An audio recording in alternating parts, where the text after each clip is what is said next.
Hi moms and dads, my name is Brody Swanson and I'm one of the pastors here at Elmbrook. I get to work with children and their families. And I'm coming to you today to give you a sneak peek into something that we're going to be doing with the children's ministries across the board this fall. Many times we look at the Bible and we read the stories and we understand new concepts and we say we've got to live that out and we've got to apply that to our lives. But with kids, sometimes it's hard to give them an action step. And so this year we've been looking for action steps. How do we help these kids make a difference in the world around them? And how do we do that together across weekend programs, weekday programs, Tuesday night programs, the weekly preschool that's on site? And we've decided that we're going to do something called the Matthew 25 Project. And the reason I'm coming to you today is because I want to give you a sneak peek at the Matthew 25 Project, and then you'll be receiving communication throughout the year reminding you of what we're doing at a certain time in the year. Now in Matthew 25, I want to read you a passage. And Jesus is talking to the people around him, and he's saying, here are some things that are valuable to me. When the end of time comes, it's not going to be how much doctrine you had or how well you sang in worship. Here's the things that are important to me. Listen to the words from Matthew 25. It says, "For I was hungry, and you gave me something to eat. I was thirsty, and you gave me something to drink. I was a stranger, and you invited me in. I needed clothes, and you clothed me. I was sick, and you looked after me. I was in prison, and you came to visit me." And then the people said, "When did we see you sick or in prison? When did we see you hungry and feed you, or thirsty and give you something to drink?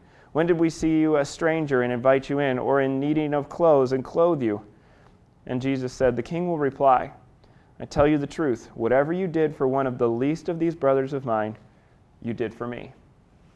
And we've been talking about the need for people to have food in the Milwaukee and Waukesha area, for people to have clean water all over the world, for clothes for people who are not having adequate clothing for the winter months that are coming. And so we've come up with a plan that from October through March, we're going to invest in certain areas around our community and around our world by doing things that are active and the kids can participate.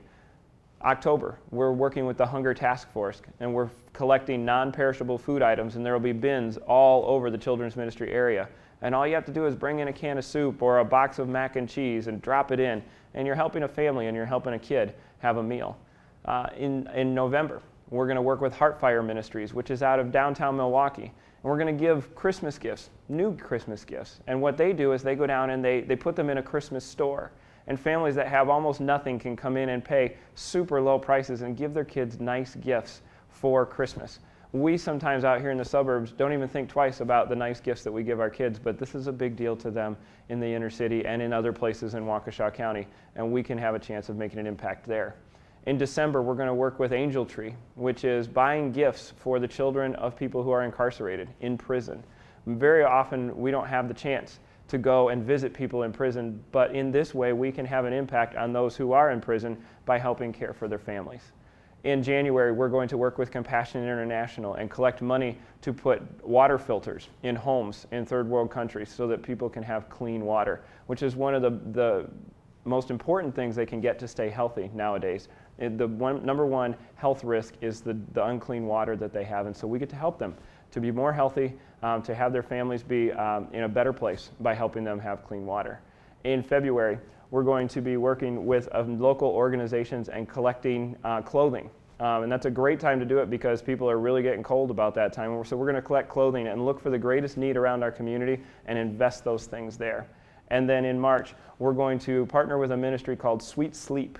And one of the other dangers worldwide is that people get sick and they become less and less healthy because they can't sleep because they're sleeping on a dirt floor or things like that. And Sweet Sleep is an organization that has created bedding that is unrolled. It could be unrolled in a house, and kids that normally would be sleeping on a dirt floor can sleep on a bed, and they can sleep better, and their bodies can heal themselves and become more healthy. And so this year, we're trying to put feet to our faith to say it's not just about understanding, it's about action. And you get to help. So please be on the lookout for the communication that's going to be coming out by email and by postcard. Help your kids to enter in, and we'll be giving you resources to explain to them what we're doing and how they're making a difference. Thanks for being part of the children's ministries at Elmbrook. If there's ever anything that we can do to help you as a parent, please don't hesitate to ask. Have a great day.